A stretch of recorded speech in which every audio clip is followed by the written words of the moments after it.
Hey y'all, it's Mary Hyatt, and I'm so excited you're here for this month's topic, which is all about manifestation. This month, we're going to get into the nitty gritty on how to create what you want in your life, your business, and your relationships. Because we're not just going to arrive at where you want to go by default, it has to be by design. Now, I cannot wait to show you how to become a powerful manifester because this is seriously one of my favorite topics to talk about. So stay right here and let's hop into it. Welcome to the Living Fully Alive podcast with Mary Hyatt, here to help you find your authentic voice, learn how to love yourself, and embrace your life. And now, your host, life and mindset coach, body love advocate, and doTERRA Presidential Diamond, Mary Hyatt.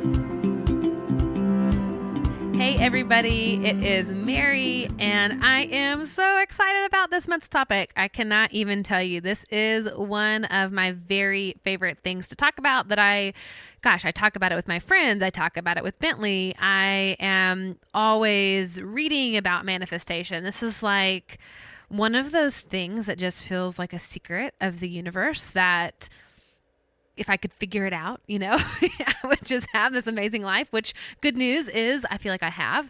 And it is just fascinating to begin this journey down into deeper and more amazing manifestation because it really is limitless. And I know that sometimes it feels just either complicated or mysterious or elusive, and it's a lot easier than you think. And so for the first episode of this theme of manifestation, I want to make sure that it is spelled out to you in a way that you go, okay, I can do this. I want to make this happen. And I want to hop right into it because, man, not only is this going to be a great episode, but I've got so many amazing episodes in the rest of this month. And if you are a Fully Alive Circle member, holy cow, we are doing incredible things this month inside of the membership where we're going to go deeper into this. We're going to get to put it into practice. You guys just got your guided meditation all about manifestation. So this is a super fun month. So let's talk about manifesting as a definition because we're going to be talking about it. We might as well define it and get clear on what it is. So I'm going to take a definition from Gabrielle Bernstein, who is an author and a speaker, and her whole jam is manifestation. So she says, manifesting is acquiring the experience of what it is that you want to feel, and then being, living, and believing in that experience. And finally, allowing that experience to come into form. So manifestation is about creating your reality, creating and bringing into the present moment the experience of what you're feeling, what you're being, what you're living, and what you're believing. So when I think about manifesting, if we think about how our world is designed, how our universe is set up, it really is at its most basic form manifestation. I mean, since day one, depending on what your beliefs are, there was a manifestation of this very planet, of our very existence, of creation. There was a creation story, and from nothingness into being. And I love that the traditional creation story. Now, I know this is founded across all religions and in different stories in different ways. This story is told, but there always is sort of this originating story of from nothing into being, something that is created in physical form. And there is a way that things are created. If you look at the traditional Christian story, it was spoken by God into being, the word becoming flesh, something being made manifest. And I'm not going to get all like Christian and spiritual and religious on you because I mean, there's so many different people that talk about that and so many conversations around that. And I also know that my audience isn't all from that faith background. So I don't want to assume that you're coming from that place. But even if you see that as an allegory or as a metaphor of kind of how the universe works, it's cool to begin to think about, oh, that was present. The spoken word becoming made incarnate, becoming flesh, becoming physical, tangible in the flesh, in the present. And what I love is that there is this flow of the universe. There is alignment. There is this sort of back and forth receiving and giving and allowing. That's sort of our natural state. All things moving in harmony, in balance. And when we think about manifestation, what blocks us from creating what it is that we want isn't because there's some fatal flaw in the universe and that something's not working. Really, to me, it is when we get in our own way. When there is some kind of block coming from ourself that allows us to stay stuck in our old thinking, our old beliefs, our anxieties, our fears, our old blueprints, our old stories. Like, that is what is blocking us from being able to manifest. It's when we get out of alignment. We get out of alignment with flow, with our purpose, with our soul's destiny, and we're out of sync with flow. And then we struggle. Then we have to feel like we got to control everything. We've got to force everything. We've got to manipulate everything. And what I love about having the conversation about manifestation is that it's actually a whole lot easier than probably how we're living right now. Because most of us right now, we are like forcing things to happen. We're hustling, we're go-getters, we're like in this place of masculine energy of making it happen. And to me, what is so beautiful about the laws of the universe is that when we are connected to this vibration, to this highest source of love and aligned with our highest self and what we're here to do, what we are made to be, we can easily manifest whatever we want when we're in that alignment. And what I think is important to understand, and I'm going to go through like the steps on how to do this, the basics on how to do this. I'm going to walk you through a 5-step process. Okay. So I'm going to spell it out for you really clearly, but I think we got to know a few things first. And that is that we are creative beings. Okay. So we are co-creators and have the power to co-create our lives. So we're not just simply like victims of our life and we have to sort of succumb to anything that life throws at us. We're not puppets. We're not robots. We are co-creators. Let that just like sink in for a moment. You are a co-creator of the quality of your life. You have so much control and yet also are partnering with this great source in the universe. It's the universe itself or God itself or source itself, whatever you want to call that energy or divinity. But recognizing and taking responsibility that you are a co-creator of your present, of your future. Once you get that, and I can remember like the moment that I really understood that, because I felt like before everything was happening to me, like life was happening to me. But once I realized like, no, like I have a part to play in this, it opened up so much because I was able to take responsibility as this co-creator and take this active role in creating what it is that I wanted. Like I had a vote, I had a say, I had some input here versus sort of standing by helplessly and feeling like nothing that I ever did would matter anyways. And I just sort of gave up. I mean, y'all know my story. Like that's where you find me. If we were to make a movie about my life, I would be in that place of feeling hopeless, feeling despair, feeling like everything was just, happening to me. And I really did feel like a victim. But everything in our current reality is because we have created it. Our intentions create our reality. And we think about, when we think about what we want in our life, it really can become super fun because most of us are in that default mode. Most of us are just drifting. We're just sort of letting life happen without much intention or forethought. And a lot of time we're in that place of being reactive, just responding to whatever feels like the most urgent. And we don't spend a lot of time thinking about designing our life, except for like maybe around New Year's when we're doing our goals and we're setting our intentions and we're creating our word for the year or doing a vision board. And we might do some of that and kind of hope that it's going to happen. But manifesting is different. This is where we tap into our ability to powerfully and energetically design our own life. This is where we create some action and we pair it. And when we pair it with what it is that is our purpose, when we pair this with service, making other people's lives better, and with consistent focus, we become unstoppable manifestors. So just think back for a minute. Think back about a time when you manifested something, like something that maybe seemed like a coincidence or a miracle, like, whoa, like I wanted that and it happened. Maybe it was meeting somebody. Maybe it was being at the right place at the right time. Maybe it was an opportunity. Maybe it was truly a miracle. And I love this because it's a fun game to kind of look back at our past and realize like, wow, nothing was an accident there. And this is proof that we are always manifesting. And the reality is we are always manifesting, but we're usually doing it kind of in a negative way. We wake up stressed out, believing that we don't have enough time to get everything done. And then we hit traffic. And we think to ourselves, well, story of my life.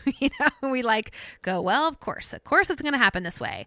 And we charge up that feeling like we don't have enough time even more. And then we attach some anger and we attach our frustration to it. And we think to ourselves, man, this day already sucks. And then we think about how it's Mercury retrograde and how annoying it's going to be and how everything is going to break and your electronics are going to act up. And what happens?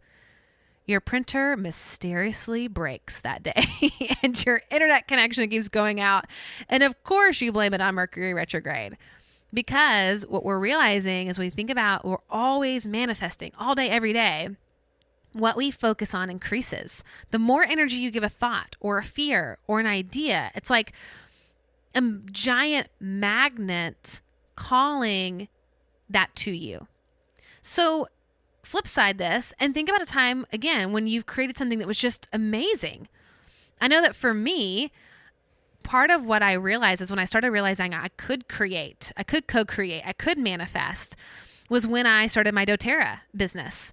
And I'm a college dropout, no sales experience, just clueless. At the time, I was just in a lot of anxiety, which is why I turned to oils in the first place. But as I started to build this business, there was obviously this idea that, okay, you can become successful at this. And I had never been successful really at anything. I'd never made significant money. I'd never really held a real job.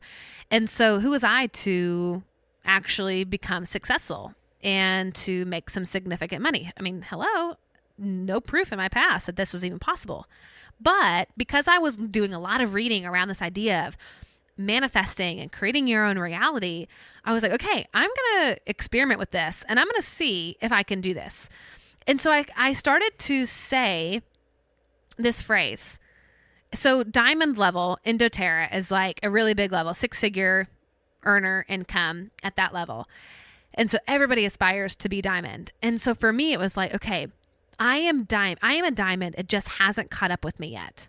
That's what I would say. I'm a diamond, just hasn't caught up with me yet. And so I started asking myself, if I were a diamond, how would I look at this? If I were a diamond, how confident would I act right now?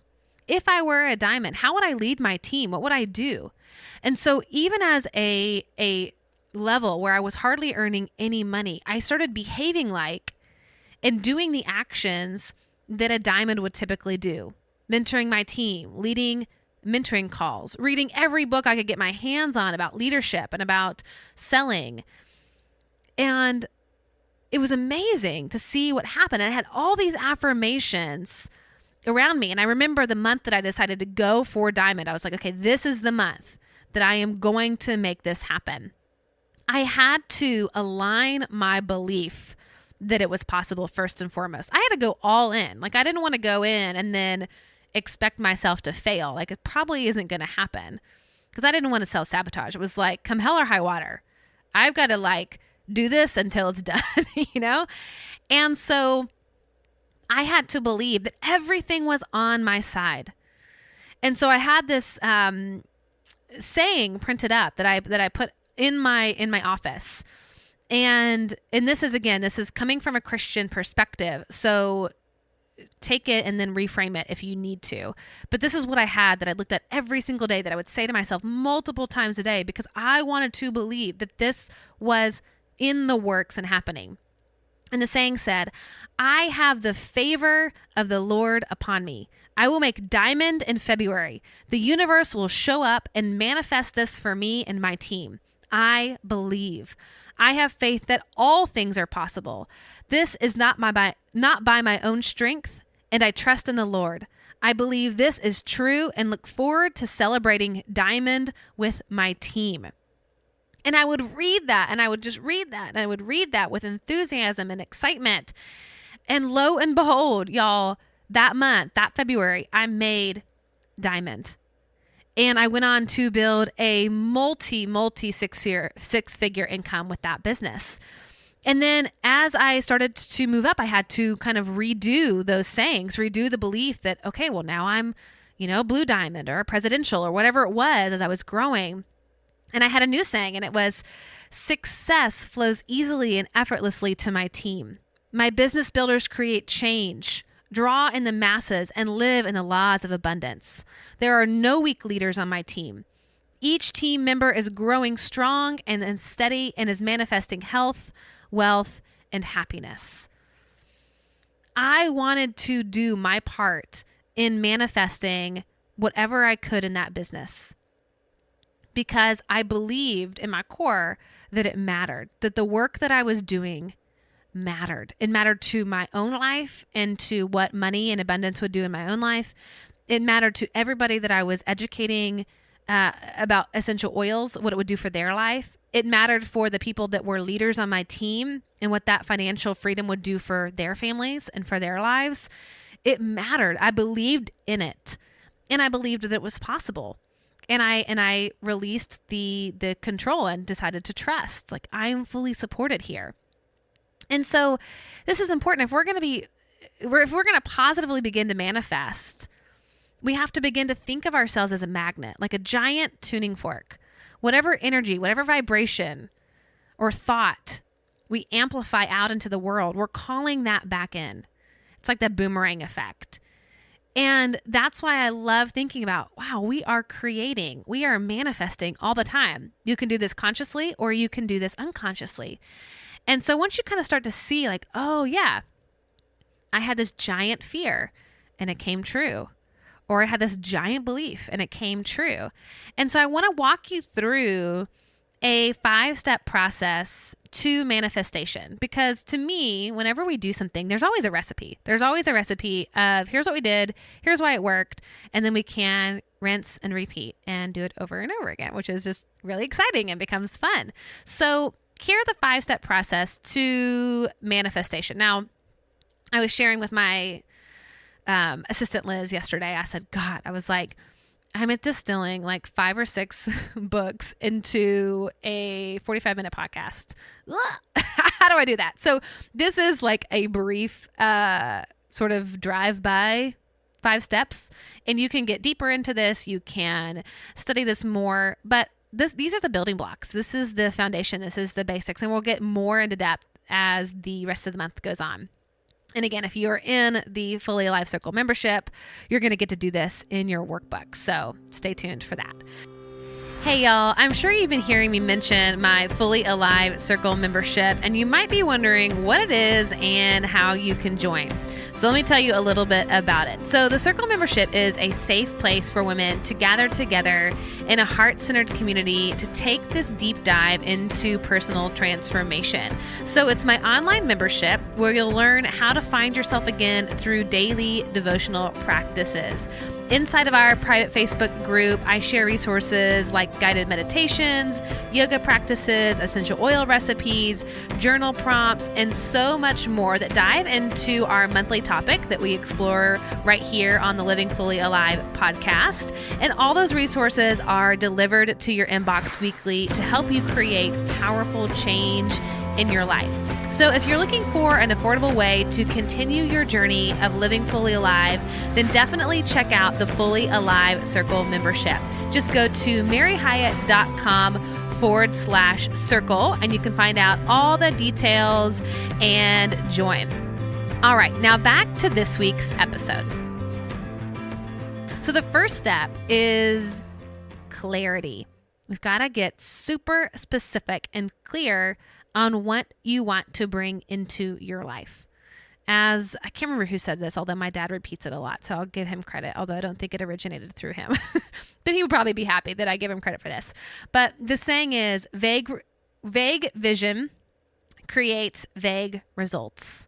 When we aren't clear and we say something like, I want to make more money, Tony Robbins would say, well, here's $1, now go away. You just made more money. You just made $1 more. So we got to get specific. We got to get really, really clear on what is it that we're asking for. We want to have such a clear ask that there's no distortion. It's like, okay, well, here is the answer. So for example, if you say, I want a drink, maybe you end up getting root beer at the restaurant versus what you really wanted was some coffee. So it's not that you just want a drink. You actually are specific. There are things that are very tangible and clear and specific that you want. So when we are looking at creating something for our lives, we need to get clear on what it is. That way, the vibrational channel to all of these gifts, all of these miracles from the universe, like opens up and it just can come right through. And where we experience interference is when we have a conflicting vibration or conflicting belief, or when it's not clear, when it's vague, or the energy is off.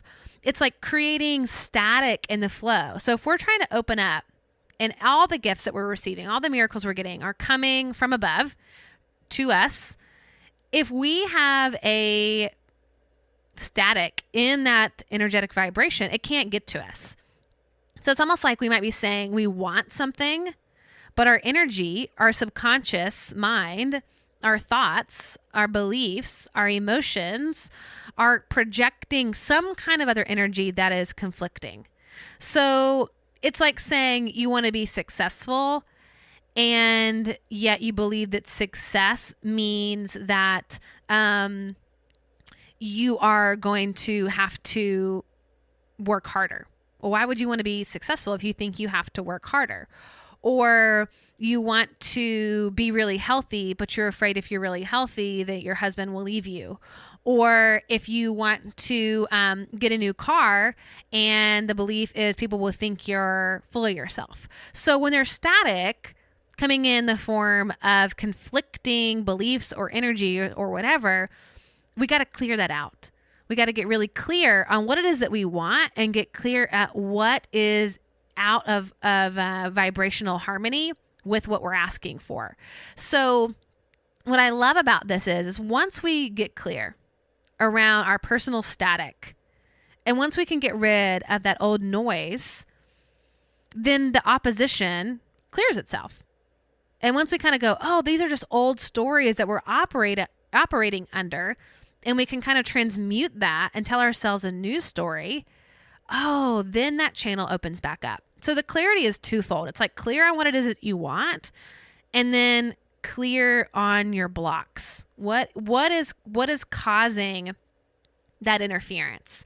And it's really fascinating how this works. And it first starts with that clarity of what you want, and then seeking out what else in my subconscious is not in agreement with moving towards that thing that I want. And that's based on old stories, old fears, old traumas, old stories from childhood, all of that. And that's where the work is. But the second step is once we've gotten clear, now we visualize. So clarity, and then we visualize. And this is a really fun step. I like this one because this is where we get to reference our future to create our future. We get to use our imagination and be like a little kid. And when we can be more in love with our future than we are of our past, ooh boy, does that create some powerful manifestation. The outside world in the present like what's happening now, cannot dictate our internal state. So this is where it gets fun, because when you focus on your internal state, it begins to influence your external experience. So it's moving inside to outside versus letting your current status, like you don't have money in your bank account or you're not in a great partnership. We're not letting the out influence the in. We're going to take care of that internal place first, and then that will translate into our external. We've got to be able to see what it is that we want, that clear picture in our mind first, before it shows up and we see it tangibly in our life. This to me is like the step that a lot of people miss. And it is to me the most important step of the whole process, because without this piece, you aren't going to be able to create a new present. The interesting thing is to be aware of is that you are already doing this unconsciously all day long. So we're running these visions in our mind already, but what's happening is we're usually replaying old scenes from our past or playing out like worst case scenarios. And we're doing this all day long. Everything we think about that has nothing to do with the fact that we're just like sitting and listening to this podcast in this moment, those are those visions. We're replaying that over and over again. And what happens is we create more of that same, more of the past, more of the worst case scenarios. It becomes a predictable future because you're rehearsing these like mental movies over and over again all day long. It's like living a past incarnation in the present moment. Our life is like autopilot. We're just living a life of these unconscious programs that keep repeating themselves in our habits and our daily behaviors. And it's like our mind is experiencing Groundhog's Day. And so too is our life. Because for whatever is playing on that loop, it ends up being what it is that we experience.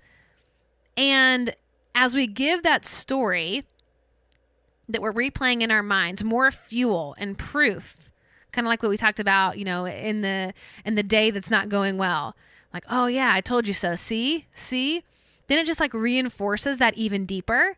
And we start replaying that even stronger.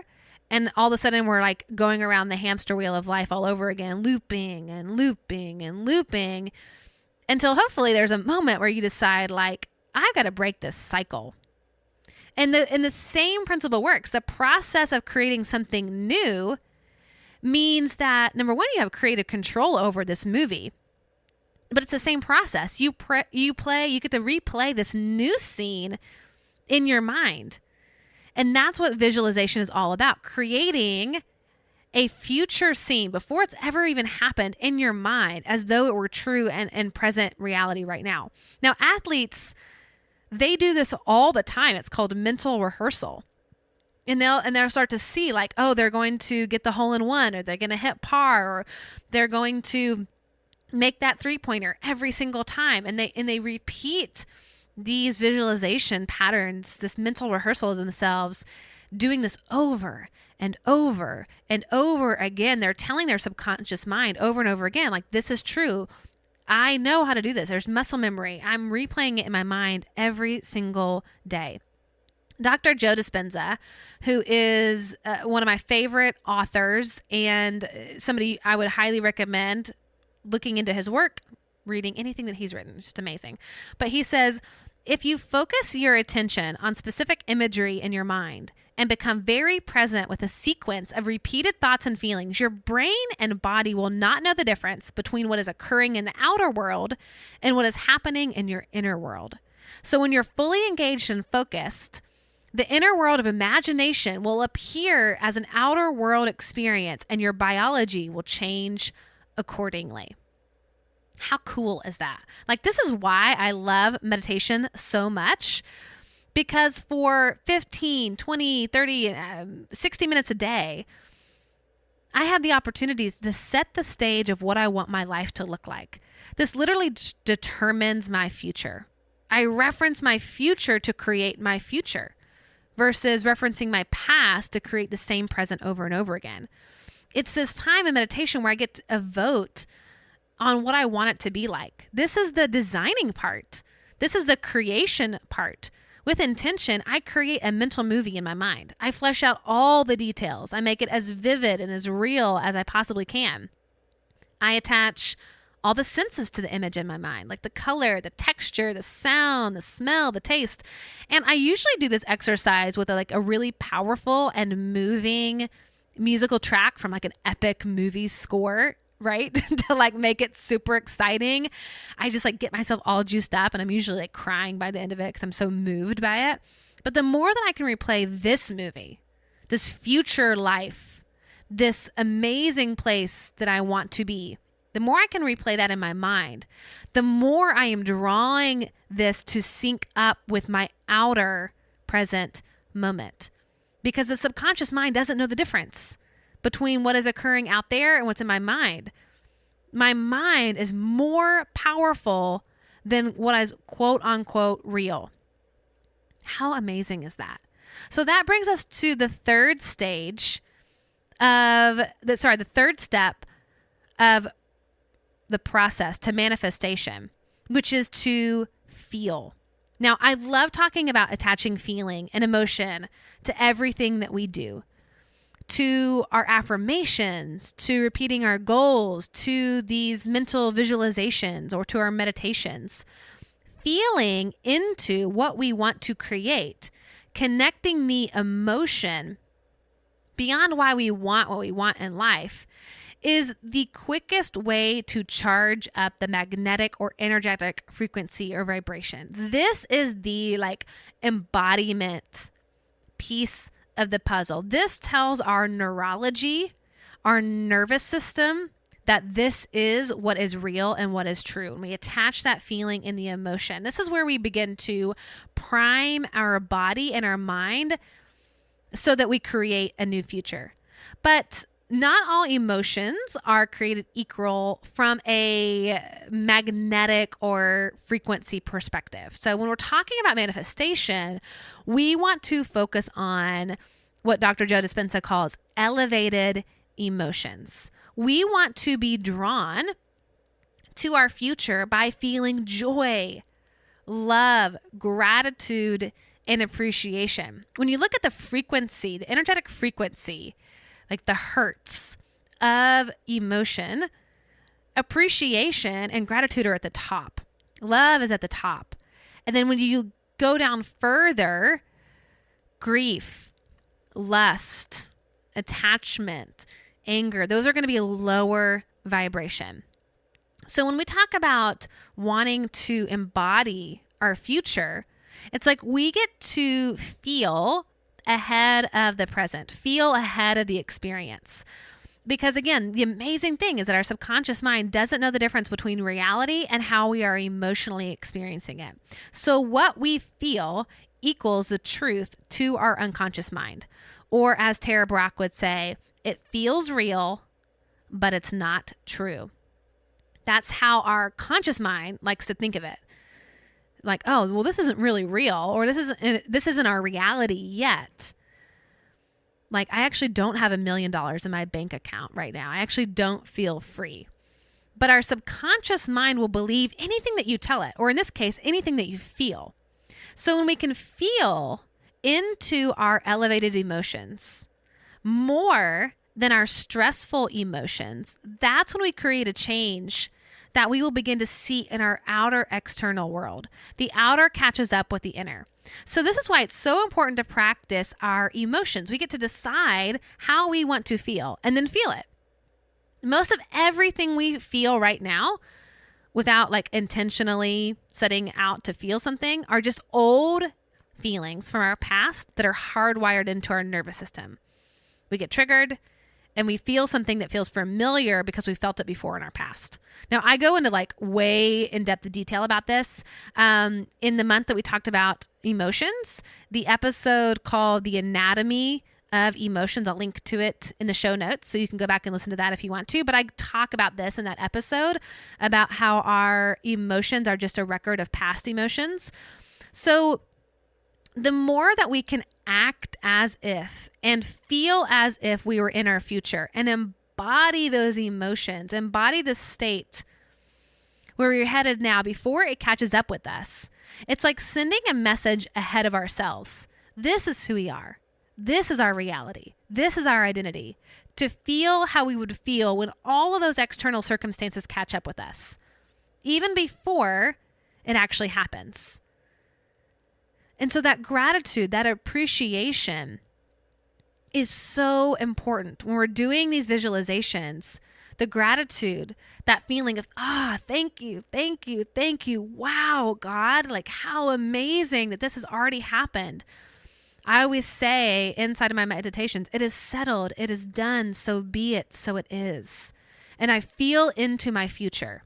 I feel it as though it were reality right now.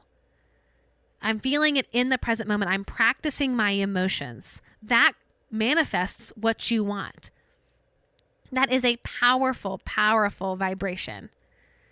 Even when we can be grateful for our challenges, because you know what? Life isn't just rainbows and sunshine. But gratitude, we can be gratitude for anything and everything. We can be grateful for our challenges, and then they become blessings. So feeling our way into it, we've got to feel. That's the third step. The fourth step to this process of manifestation is repetition. And I like to think of this like learning a new language. So when you're learning Spanish, for example, let's say you're an English speaker, it's awkward at first. You have flashcards. You got to you put up little stickies everywhere in your house that say agua for water. And I'm going to really show my horrible Spanish vocabulary knowledge. I was trying to think of all the words that I know. And I'm like, my mind is going blank. So let's pretend you're learning Spanish and you put all the vocabulary words that I don't currently know up everywhere. So you begin to associate these articles, these items with the Spanish word. And you practice. You look through these flashcards. You start listening to Spanish radio. You start watching Spanish TV. You get subtitles on everything. You start going to Mexican restaurants or Spanish restaurants, and you start conversing with the waiters. And it's not great at first. It's awkward. But eventually, little by little, all of a sudden, you're speaking in Spanish. You're becoming more fluent. You start dreaming in Spanish. Have you heard of this? I think this is the most fascinating thing. I would love to know the science of it. But that eventually, as you become more fluent, you start literally dreaming in your second language. That to me, it would be like, okay, we've arrived. We've done it. It's in our subconscious mind. And so this is where we look at things like affirmations, consistency, mantras. We're creating and hardwiring our new identity. We are acting as if I was a diamond, what would I be doing? And I'm going to do those things over and over again. What would I be thinking if I were a diamond? Again, I'm not yet. It's in the future. But I'm going to practice. I'm going to be in that identity. I'm going to live as though that were true. If I want to be healthy and free of disease, I'm going to do the things that somebody who is healthy and free of disease would do. I start behaving like those people. I start repeating the language of somebody who is healthy, somebody who is successful, somebody who is confident, somebody who is in love. I'm going to sync up my language to be in harmony, to be aligned, to be consistent with the language of where I'm headed. It was like I used to have endometriosis, and as I started to learn how powerful language was, I stopped saying that I had endometriosis because I would affirm that all the time. I would say to people, especially in my essential oil classes or to friends or to my family, like, oh yeah, like every month is horrible. I get this horrible pain, and I would just live into the story. I would start talking about all the medication that I was on, how my hormones were out of balance. I started saying, oh, I have endometriosis over and over and over again. And that was part of my story. That was part of my identity. That was what I would say. And I just realized as I understood the power of our language, again, the word became flesh from nothing into being. The word created our world, was spoken into existence. It's like, whoa, my language and the repetition of what I'm saying is creating my reality. How could I be free of endometriosis and not have endometriosis if every day I was saying I have endometriosis? Like, there would be no possibility other than to just stay in alignment with what I was saying, what I was uttering, with the language I was using. So I stopped saying it. And I would say my body is healing itself. My cells and my hormones are remembering how to be perfect. Now, was that true when I started saying it? No, definitely not. But eventually my chemistry, my biology, my cells came into alignment with what I was uttering, the identity, the new identity that I was giving myself of somebody who was vibrant and healthy and a perfect hormonal balance, perfect emotional balance. And perfect is a strong word because is anything ever perfect? No. You know what I mean? But it was like, it was in balance, right? It was in harmony.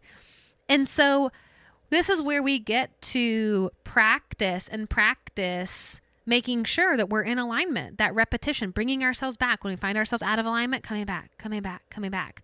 And so Gabrielle Bernstein, in her book, Super Attractor, she has an exercise called Daily Design. And it's 4 questions that help continue to realign ourselves back to love, back to our highest self, back to source, back to our soul. And the repetition means becoming aware that when we're out of that alignment, then we bring ourselves back into alignment. And so every morning you can think about starting out your day with these 4 questions to bring yourself back into alignment. Number 1, how do I want to feel today? This is where we realize we are a co-creator. How do I want to feel today? Question number 2, who do I want to be today? Not who am I? Who do I want to be today? Third question, what do I want to receive today? Oh, I love that one. And fourth question, what do I want to give today? If we can start that out and repeat that, man, ooh, that's powerful. The more we can repeat the visualization, the meditation, the more we can repeat feeling how we want to feel, the more we can repeat our language to be in alignment with where we are wanting to be, that inevitably brings it into the present, brings it into the flesh, manifests it, creates it.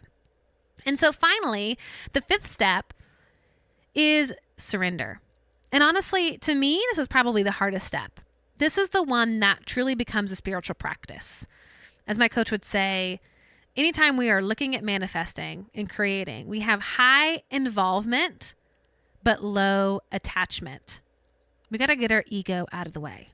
Or as Louise Hay would say, this or something better. Because the truth is, we can only see what we can see. We're not divinity. That's arguable, right? But it's like, we're human, and we're in a human experience. We can only see what we can see. Or as Gabrielle Bernstein says, the truth is the first step to receiving is surrender. Can you let the universe, God, source, spirit, support you? Can you let go of the control and the fear that you're all alone and have to do this all by yourself? Can you have faith and trust that you are fully supported? That is what surrender is. Allowing yourself to be met. Being willing to open up, to receive, to hand it over, and release. Like when you are in flow, when you are in alignment, that's when it's easy to release and trust. Now, of course, this is harder than it sounds because we all, because of what's happened to us in our past, have had to figure out ways of being really self-sufficient.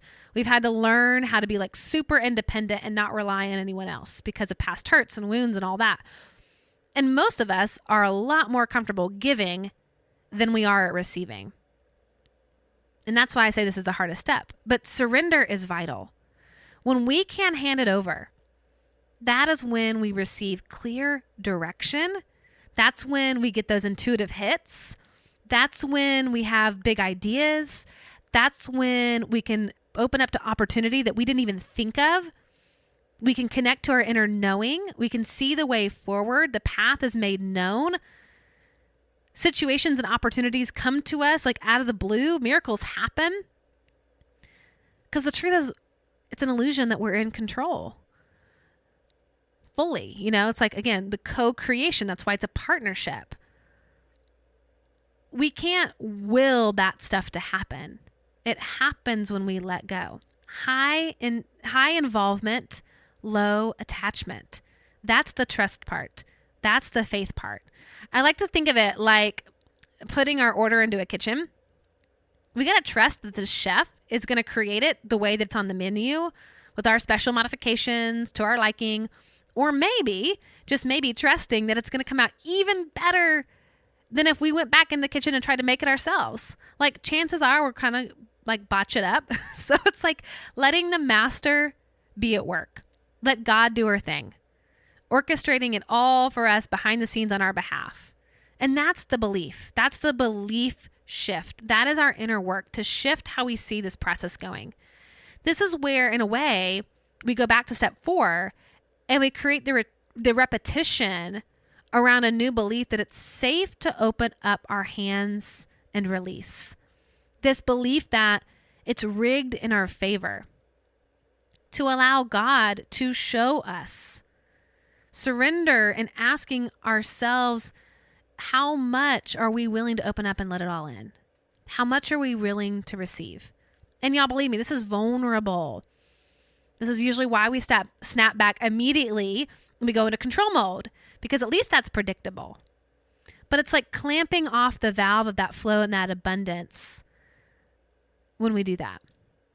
And so a beautiful mantra that I love to say is, I'm excited to see how good it can get. And like I said, this is the real work. Getting clear. That's the first step. Second step, scheduling out time to really visualize what it is that we want. Third, attaching that elevated emotion and feeling into the experience ahead of time. Fourth step, rinsing and repeating. Right? That's kind of the easy part in a sense. We do those affirmations. We shift our language. We go back to the beliefs. We repeat over and over again until it becomes hardwired into our mind. And then last, surrendering. And that's the part that requires faith. And faith requires trust. And for most of us, we have some open wounds here. And so this is the invitation to tend to those wounds. That is the most amazing part about manifestation, because it's not just us by ourselves. It's a partnership. If you think about it, manifestation is intimacy. And so by practicing this fifth step, it pretty much takes care of that deepest level of our subconscious beliefs and fears and wounds. Think about that. Manifesting isn't just about getting everything that you want, although it's pretty amazing too, I have to say. It's not about the getting though, right? It's about aligning and allowing. That's how you can think of it differently. It's about aligning and allowing and opening up to the flow, to what's already here. And when you are connected with the universe and in alignment, it is like, it's almost effortless. It's not another spiritual tool that you're using to manipulate manifestation. It's about finding all the ways that you're blocking love, goodness, and abundance in your life, because it's all already here. It addresses like the basic human fear that we all have, that we have to earn our lovability, that we have to earn our desirability. And instead it says, actually, here's everything. Will you receive it? The work is in opening. The work is in allowing. The work is in receiving. And y'all, like this, like will just make me cry thinking about it, because it's all right here, all around us, showing itself to us every moment and every day. And our work is to begin to shift our eyes to be able to see it. That's why I love talking about manifesting so much, because it really is a spiritual practice. It's beautiful. And then we have this beautiful life that we have partnered to create. Oh, y'all, I just love it. Like I said, this is my favorite thing to talk about. So my hope is that you begin to, if nothing else, start with those 4 questions. If nothing else, start there. Begin to visualize it. Begin to feel into it. Repeating this every day. What do I want to feel today? Who do I want to be today? What do I want to receive today? What do I want to give today? And trust and surrender that life is good and that you are fully supported and that you can have good things in life. All right, y'all. I'm so excited for next week's episode. Make sure you tune in, subscribe to this podcast so you get all the notifications. And until then, remember that the purpose of life is to be grateful, to be great, and to be full. I'll see y'all next week. Bye. Hey, y'all. Thanks so much for listening to today's episode. I hope you got some amazing nuggets to take home and start implementing into your life. And if you're looking for the show notes and links, head on over to maryhyatt.com/show. And if you loved it, why not bring your girlfriends along this journey of becoming fully alive with you? Just give a quick share of this episode to your social channels and enjoy those debriefing convos with your besties. Thanks again, and I can't wait to connect with you next week.